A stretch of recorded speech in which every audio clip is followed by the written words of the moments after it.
Hello, everyone. My name is Luke Rozansky with the Rozansky Group of Long and Foster, and I'm here with Joseph Dawson with Prosperity Home Mortgage. Hello, everyone. So I've been wanting to get into video for quite a long time now, and I thought, what better way to get started than interview a lender who I like to do as many deals as I can with. He's in my office, and he is fantastic. And I wanted to kind of give you guys the basics of what is needed to get pre-approved and answer those questions that I get a lot on a daily basis. So first off, let's get started with All right. what is needed to get pre-approved, what documentation do people need to provide, and how long should they expect the process to take? Sure. So any lender can probably get you a pre-approval within 15 or 20 minutes. Now, what is needed from the buyer side is basic information such as 2 years residence history, 2 years employment, social security numbers, date of birth. Those are the basics that any borrower would know probably off the top of their head. Any good lender is probably going to follow up and ask for tax returns, W-2s, bank statements, all that stuff, because they want to write you the strongest pre-approval letter possible. Otherwise, they're just going to hand you a sheet of paper, that's all it is, without reviewing any of your documentation.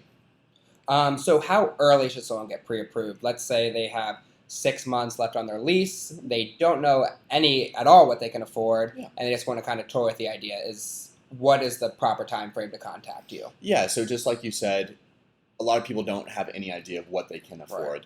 A lot of people don't know what their credit scores are, what properties in the area might go for, et cetera, et cetera. So we always recommend that you get pre-approved as quickly as possible. Yes. Even if it's 6 months or a year before you're thinking about buying, more than likely you'll see a property that you love and you might want to move on that quicker than expected.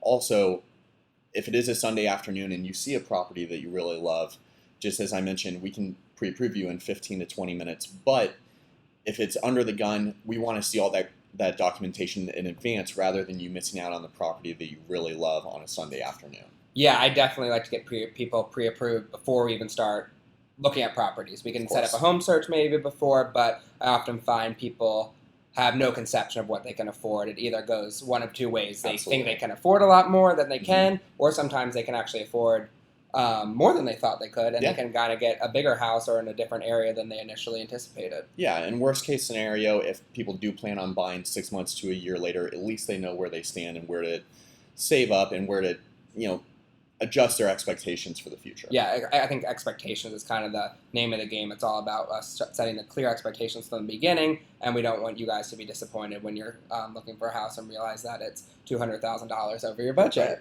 Right.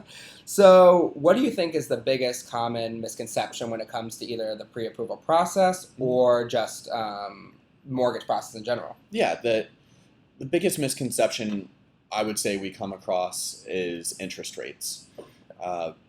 When you get pre-approved with a lender, they're going to present you with an interest rate. Let's say it's 4%.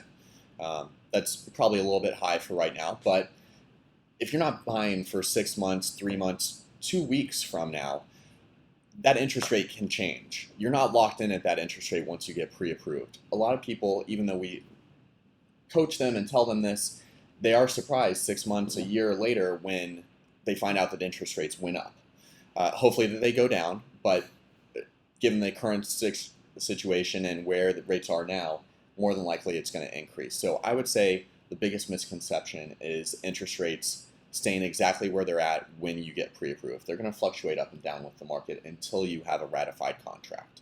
So a lender that they maybe find online would be lying to them if they said that, oh, we're going to lock you in at this rate like a year down the road. This will be your rate. Yeah, and any lender that does say that, they are going to charge that buyer a lot of money to hold that interest rate because that lender, they have no idea where the interest rates are going to go within the next year, so they're going to charge that buyer to hold that rate for them. Got it. Okay. And then kind of going along with the online lenders, why should someone highly consider going with a local lender as opposed to some of those online lenders or even the national banks that promise these low rates? Why should someone kind of go with someone like Prosperity? Yeah, so we've worked together a lot. Yes. It's my duty and my preference to keep you happy and your buyers happy because I sit in your office, I work in this backyard, we're commission-based just like you. So I want to keep your buyers happy, I want to keep you happy so that I can garner more referrals from you. Internet lenders and larger banks, some of the loan officers work on salary. So they don't care if they really do a good job and get more referrals from that specific agent. Uh, Also, local lenders, you're going to be able to pick up the phone. You're going to be able to call them on the evenings, weekends, when realtors work. Yeah.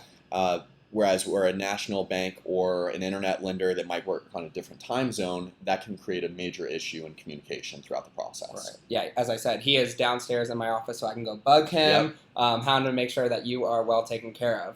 And also, I think what I've noticed is that you guys have great relationships with like the appraisers in the area, so you really they know the market as opposed to some of these other people who don't know what's going on in the ever-changing DC market. And then, kind of lastly, are there any loan programs that you think the viewer should be made aware of that are either unique or just something that surprises people? Sure. It's been around for a while now, but people are still surprised that you don't need 20% down to buy a home. The minimum down payment that we require for a conventional loan is 3%. That's less down than an FHA loan even at this point. 3%, 5% down payment loans are a norm at this point. Even if people have 20% down, they do look at the 3 or 5% down options because that saves them that cash flow. Right. Yeah, I'd say most of my buyers are kind of in that 3 to 3.5% down, buying their studio, 1 bedroom in DC, and oftentimes I'm even able to negotiate some closing costs paid by the seller, so they're coming to the table with even less money, and really just that down payment. Yeah. And then, so thank you. I think this was very helpful to give the viewers. Hopefully it was helpful to you guys. We are always happy to meet with you guys one-on-one. We buy you coffee, buy you drink at happy hour if that's more your speed, and we can chat. And if you have any questions, please leave them in the comments below or send me an email, and we will be in touch. So thank you very much. Thank you. Thank you.